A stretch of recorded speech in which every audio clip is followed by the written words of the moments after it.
帶俾大家咧係有2個單位咁多嘅。咁啊，第一個咧係海景單位喎。佢唔係一線海景嘅價錢，但係咧佢的而且確係一線海景嘅喎。第二個單位咧，佢係一個山景嘅，但係咧佢係南北通透、南北對流咧係雙陽台嘅。第二個單位會平20萬咁多嘅，所以俾大家去做翻一個選擇。中意海景定係中意山景？陽台呢度咧可以睇到闊落嘅呢一個園景啦、山景啦，同埋我哋嘅呢個大面積嘅呢一個海景，全部都可以睇晒嘅。佢嘅牆身做嘅硅藻泥嘅顏色係咁樣嘅，俾大家睇，有少少銀色嗰種嘅，又有少少燙金嗰種顏色。咁啊，坐2個觀光 lift 就可以翻到屋企啦，唔使爬山，唔使辛苦爬山嚇。所以話呢個位置係非常之 OK 嘅。咁啊，過到嚟就可以睇到，哇，好舒服，南北通透。嗱，呢邊係餐廳，呢邊係客廳，2個陽台嘅。呢邊咧最主要係睇山景咯，咁一斜過去睇啲山景咁樣，園景同埋個山景啊，都比較舒服咯。Hello， 大家好，我係起家 Jenny。今日咧，我哋嚟咗十里銀灘嘅5期維港灣呢邊。Jenny 依家所企嘅位置咧，就係呢一個綠道上邊呢度啦。咁下邊咧就係我哋呢一個沙灘噶啦。平時中意游水嘅粉絲朋友，或者中意釣魚，或者中意啲水上運動嘅，中意玩風嘅粉絲朋友咧，呢個就好啱大家噶啦。咁維港灣呢一邊咧，佢係有一個呢個沙灘咧，唔會話好窄。就唔會話好似1期嗰邊嘅沙灘咁樣咁雜咁多人嘅，所以呢一邊嘅話，相對我覺得會乾淨少少嚇。OK， 咁啊，今日帶俾大家咧係有2個單位咁多嘅。咁啊，第一個咧係海景單位喎，而且咧係唔使爬山，坐2個觀光 lift 咧就可以翻到屋企噶啦。同埋咧，佢前邊個海景真係靚仔嘅，除咗睇海，仲可以睇啲園景嘅，非常之靚仔嘅一個單位。最重要佢嘅價錢係唔貴。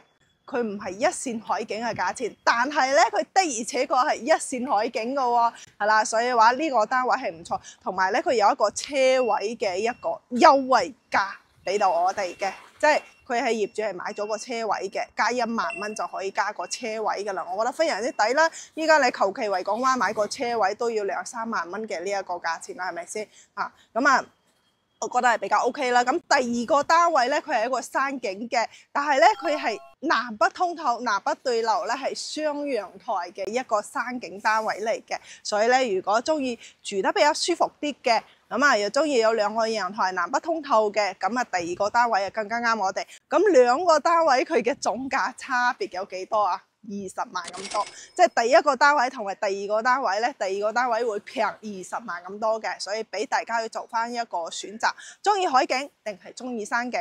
不過第二個單位要爬少少山，少少下，唔係好多，佢係半山嘅一個住宅嚟嘅。OK， 咁啊呢一個係我哋屋苑嘅情況。首先我哋先未睇樓之前咧，先同大家講下交通方面先。嗱，我哋坐京橋巴士啊，依家有京橋巴士喺度準備上車，我哋往前睇下。京橋巴士喺度等緊客上車，咁我哋維港灣係我哋一個起點站嚟嘅，亦即係終點站，亦即係起點站啦。嗱，呢一個係其中一個班次嘅顏色，就係紅加白色嘅。咁啊，我哋係喺度上車坐去我哋嘅深圳嘅蓮塘同埋羅湖口岸啦。咁啊，同埋咧，我哋呢一個免費嘅穿梭巴士都俾大家睇下，俾大家認下先嚇。呢個係免費嘅穿梭巴士，我哋可以喺度上車坐去3期食嘢或者買菜都係 OK 嘅，都比較方便嘅。呢一個咧大概係15分鐘左右一個班次嘅。咁我哋啱先嘅京橋巴士咧，大概咧就1個鐘一個班次，基本上你就去到蓮塘同埋羅湖咧，大概80分鐘左右啦。車費就25蚊雞嘅一個車費，如果辦咗業主乘車卡咧，就22蚊雞，優惠咗3蚊雞嘅呢一個車費嘅，係啦。OK， 咁啊，再講翻我哋十里銀灘維港灣呢邊嘅配套咧，佢就唔係好多配套，簡單啲咁啦。好似我哋呢一度大門口喺呢一度啊嘛。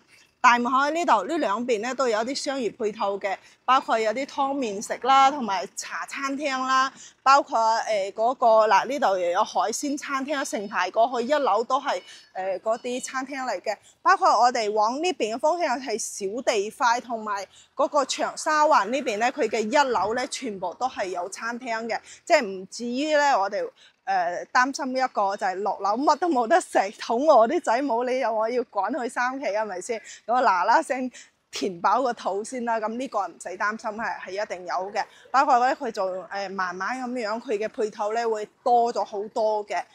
逼緊佢啱收樓冇幾耐，所以咧要慢慢咁樣，需要少少時間嘅，係啦。OK， 咁啊唔同大家囉嗦，依家先帶大家上去睇樓，陣見。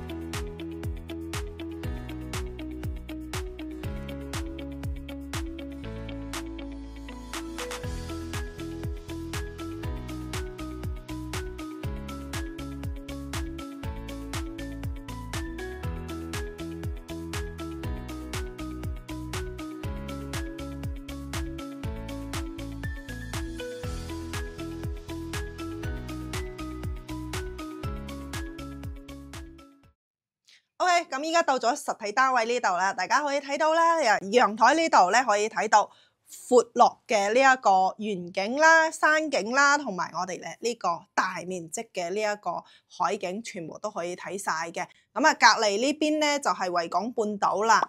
依家維港半島咧都有啲單位喺度賣緊嘅，單價咧大概係9000蚊左右，8000幾9000蚊嘅呢個單價嘅。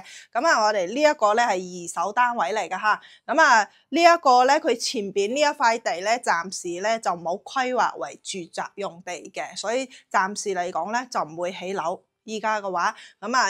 即係佢唔起樓嘅情況下，依家我哋嘅地勢咧又比較高，咁樣就可以睇到呢一個海景啦。咁都幾靚仔嘅，其實呢一個景係幾靚仔嘅。再加上不過今日個天氣麻麻地蒙查查，如果你藍天白雲咁樣睇出去，呢個 view 真係超級正嘅。OK， 咁啊呢個單位係101個平方嘅3房2廁嚟嘅。朝向係東南朝向嚇，咁啊陽台咧都係6米幾長嘅呢一個長度啦。業主咧放咗個洗衣機喺呢個位置嘅，咁啊基本上你話坐住喺度東南朝向又唔會西斜，坐住喺度睇住個大海，其實都好有 feel 嘅。不過業主咧就裝咗呢種叫做防盜網啦。其實我覺得唔裝會好睇啲，因為裝完之後咧個景好似爭啲咁樣係嘛。冇呢一個一條條啲線，咁樣個海景咧，我覺得會靚仔啲，係啦。OK， 我哋再從入門同大家介紹翻呢一個間隔。業主做咗啲定制櫃，同埋成屋做咗歸走嚟嘅，所以都叫做諗住自己住嘅。咁依家急錢用咧就出售啦。咁啊，入戶門都係之前開發商嘅交付標準，包括智能密碼鎖都係嘅。咁啊入嚟之後咧，業主就裝咗個定制櫃啦，我哋先入嚟先俾大家睇下呢個定制櫃嚇，成排過嚟嘅呢一個定制櫃過嚟嘅，咁我覺得比較實用啦，可以放櫃啦，可以放啲嘢都 OK 嘅，咁啊睇大家中唔中意呢個風格噶啦，咁啊同埋咧佢嘅牆身做嘅歸走嚟嘅顏色係咁樣嘅，俾大家睇，有少少銀色嗰種嘅，又有少少燙金嘅種顏色，我睇起身咧就覺得都幾溫馨嘅呢種顏色，比較襟睇啦，係啦 ，OK， 咁我哋再睇下廚房呢一邊先。廚房嘅話，2-3個人喺度煮嘢食都 OK 嘅，個空間都足夠嘅，2個星盤啦，咁啊放咗個細細地嘅雪櫃喺度，擺唔到雙開門嗰隻啦，熱水器同埋嗰個燃氣嗰個叫做燃氣表全部都裝好晒，包括爐頭業主都就做好晒，因為之前業主係自己住嘅，不過衞生咧都幾乾淨，我哋稍微搞下就 OK 嘅啦，成間房業主衞生搞得比較好啲。咁啊過到嚟咧就係我哋呢個餐台啦，業主擺咗個4人嘅餐台喺呢度，即係比較溫馨一種 feel。咁過到嚟咧就係個沙發啦，咁。可以睇到啦，你坐住喺呢一度咧，就可以睇到呢個海景噶啦。其實我覺得幾靚仔嘅，都幾舒服嘅。你好難得話呢一個我哋叫做半山啦，因為我哋呢邊係17座，咁啊坐2個觀光 lift 就可以翻到屋企啦，唔使爬山，唔使辛苦爬山嚇，所以話呢個位置係非常之 OK 嘅。不過電視啊細咗少少嚇，所見即所得，業主即係佢係包埋家電家私出售㗎，所見即所得。電視我哋可以換個大少少，太細啦呢一個嚇。咁再入嚟睇下佢嘅尼龍間隔，先睇第一個廁所先。佢係有2個廁所嘅，空間都 OK 嘅，呢度明窗啦，座廁、洗手台全部都係有嘅。再過嚟睇細嘅嗰間房，呢間房係以陽台嘅形式去佈建嘅。咁呢間房嘅牆體咧有少少藍藍地嘅顏色嚇，因為業主可能佢係跟翻呢個窗簾又係有少少。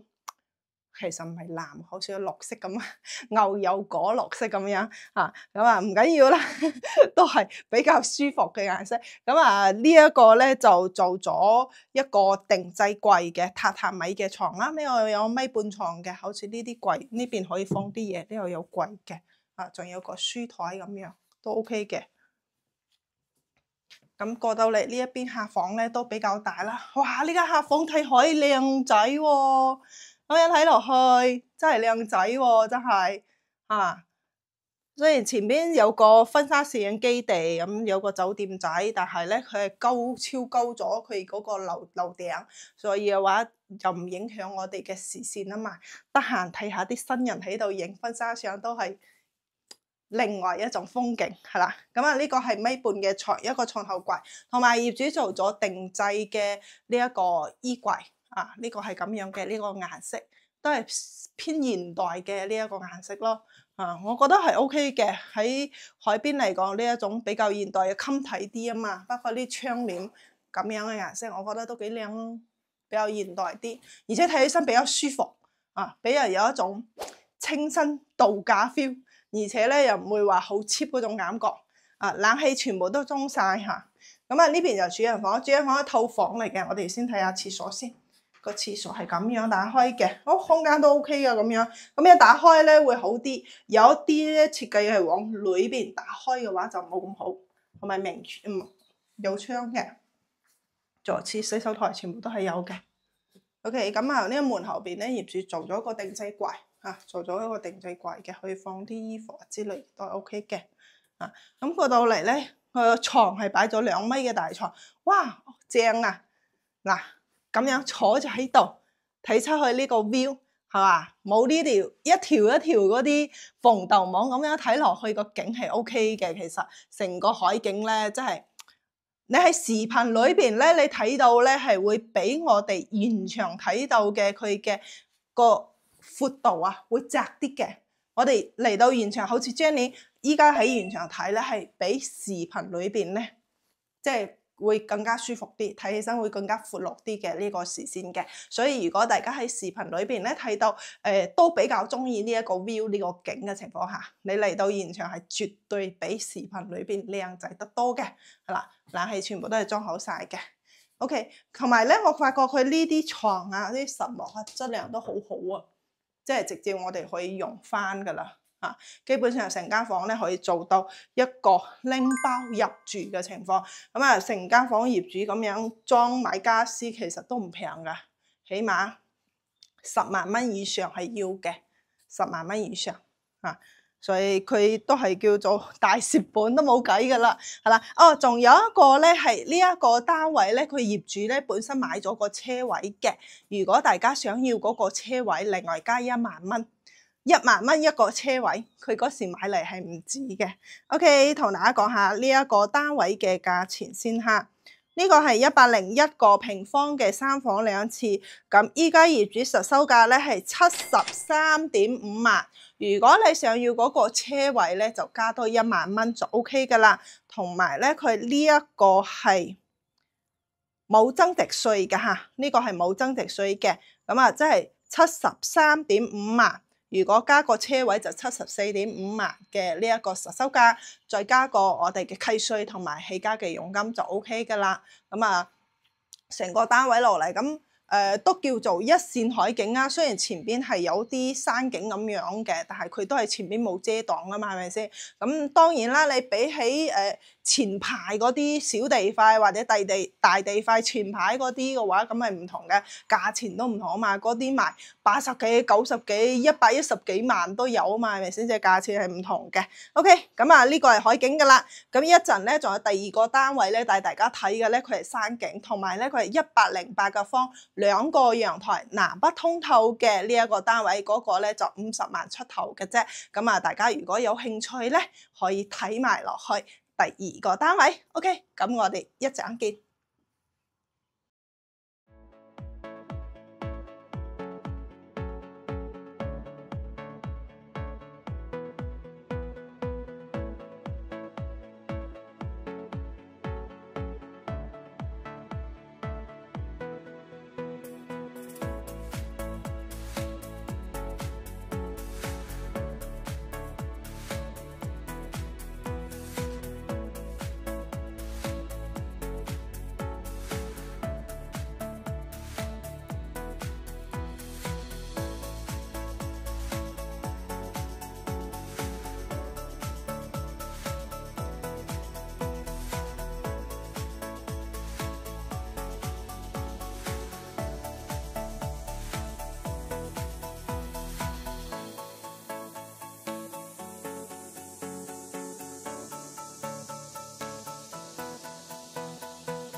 OK， 咁依家到咗第二個單位嘅實體單位啦。呢邊咧係2 lift 4伙嘅單位，嗰邊咧係細嘅職位嘅。咁呢邊2個翅膀咧係獨門獨戶嘅大單位。咁我哋呢個咧係108方嘅2個陽台嘅單位。咁啊，先睇下交付標準先。呢個都係之前開發商嘅交付標準，包括呢個智能密碼鎖都係嘅。咁入門呢度咧，業主放咗一個好細地嘅呢一個鞋架喺呢度啦。咁其實呢個位置可以做個鞋櫃 OK 嘅嚇，專登留咗呢個位置做到頂佢都 OK 啊。咁呢邊入門啦，嗱呢度有個窗嘅，呢度有個窗，通風採光都唔錯嘅。同埋成間房咧，佢係做咗嗰個智能家居嘅，包括呢個可視對講機啦。譬如親戚朋友過到嚟咧，其實我哋可以喺度撳住開門俾佢嘅，未開嘅呢一個嚇。咁啊，唔使一定落去開門俾佢，都比較方便啦。可以知道係邊個嚟咗探我哋嚇。咁啊，過嚟先睇第一間房先。呢間房業主擺咗啲雜物喺度嚇，呢間房嘅話可以擺個米半床，夠晒位嘅。咁啊呢邊最主要係睇山景為主啦，就冇咩特別少樓景咁樣嘅呢種情況。啊，呢個單位業主係稍微住過一下，不過保養都還算 OK 嘅。咁啊過到嚟就可以睇到，哇，好舒服，南北通透。嗱，呢邊係餐廳。呢邊係客廳，2個陽台嘅，我哋可以先睇下廚房呢一邊嘅呢一個格局先。廚房嘅話唔大唔細，2個人喺度煮嘢食都 OK 嘅。呢度可以擺翻個雙開門嘅雪櫃，咁啊 L 字形嘅呢個廚房，呢度可以擺個消毒碗櫃、洗碗機嘅位置啦。呢度有個窗嘅，基本上都 OK。業主都裝咗啲爐頭啊，呢啲我哋唔使自己去裝，唯一有個雪櫃細少少，係啦。咁出到嚟咧，呢度就係我哋呢個餐廳啦，擺個大圓台喺度，大聚餐都係 OK 嘅。嗰個業主咧擺咗2張細細地嘅台，好細，我哋可以擺個大圓台啦。咁呢邊有個3回陽台，哇，好舒服。可以睇到下邊有個球場嚇。咁啊呢邊咧都係睇山景為主噶啦，佢呢一度就冇咩特別嘅呢一個景，可以平時呢度可以晾衫咯嚇，呢個位置。咁過到嚟嘅話就係我哋呢一個客廳，客廳嘅話正常你電視機擺喺呢邊，梳化坐喺呢一邊，咁佢客廳呢一邊嘅開間咧會比餐廳嗰邊闊大概咧去咗差唔多60公分嘅，所以咧就比較闊啲。呢邊嘅話睇下1、2、3、4米嘅呢一個開間嘅，都比較闊落嘅，同埋佢個陽台咧比較闊啲嘅。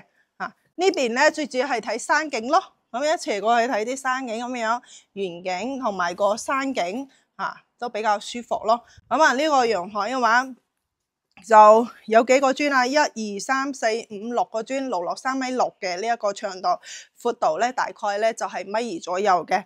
佢呢一種兩個陽台咧，佢就唔會話好似101個平方或者105個平方嗰種咧係長條型嘅。佢呢一種兩個陽台咧，佢就好似分攤咗咁樣細啲咁樣。但係佢有一個優點係咩咧？你完全嘅南北通透，唔使開風扇都 OK。呢一種就住得比較舒服啲。OK， 我哋先再睇第一個廁所位，佢有2個廁所噶嘛。咁呢邊咧就完全嘅乾濕分區咯，空間都 OK 嘅，都係名廁嚟嘅。保養還算 OK， 就有少少污糟咁樣，要搞下衞生。咁呢邊呢間房咧，業主擺咗啲雜物喺度，所以遮咗少少景嚇。咁可以擺翻個1.5米嘅床啦，再做個衣櫃，都係足夠晒位嘅。呢間房唔細嘅其實，可以做間客房嚟用。過嚟呢邊係主人房，主人房比較大，同埋咧佢係個透房嚟嘅，同埋佢嘅廁所都比較大，同埋有個飄窗位，明窗嘅廁所都比較大嘅。呢邊嘅話，主人房你基本上做個1.5米，應該係1.8、2米嘅床，1.5米太細啦。然之後個衣櫃咁樣做，咁樣做個衣櫃喺度，足夠晒位嘅。咁飄窗呢邊都冇咩景，主人房嘅話，整體呢一個單位咧個優點係咩咧？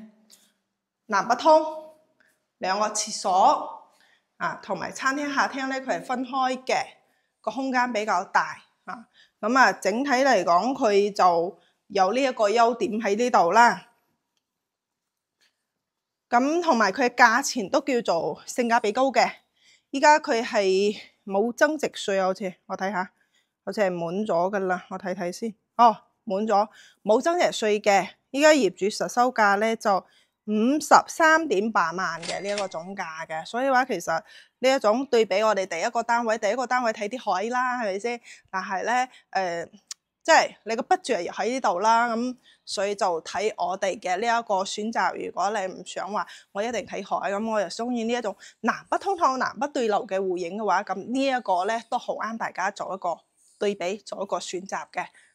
可以聽下啲雀仔聲，其實都幾靜嘅喺維港灣呢一邊嘅話，同埋咧維港灣依家入住率都幾高下噶啦。咁呢個價錢咧，除咗總價同埋要交1% 嘅契稅，如果係第一套或者第二套房都係1% 嘅契稅，同埋起價佣金就 OK 噶啦。OK， 2個單位帶大家睇完啦。咁大家如果有興趣咧，就掃右上角嘅碼添加 Jenny 嘅聯繫方式，約 Jenny 帶大家過嚟睇樓啦。咁除咗呢一啲單位咧，咁我哋起家都有其他啲單位嘅，可以帶大家做翻個對比，或者咧你可以話俾 Jenny 知你嘅需求去到邊度，咁可以叫做針對性咁樣，大家就唔會嘥時間噶嘛。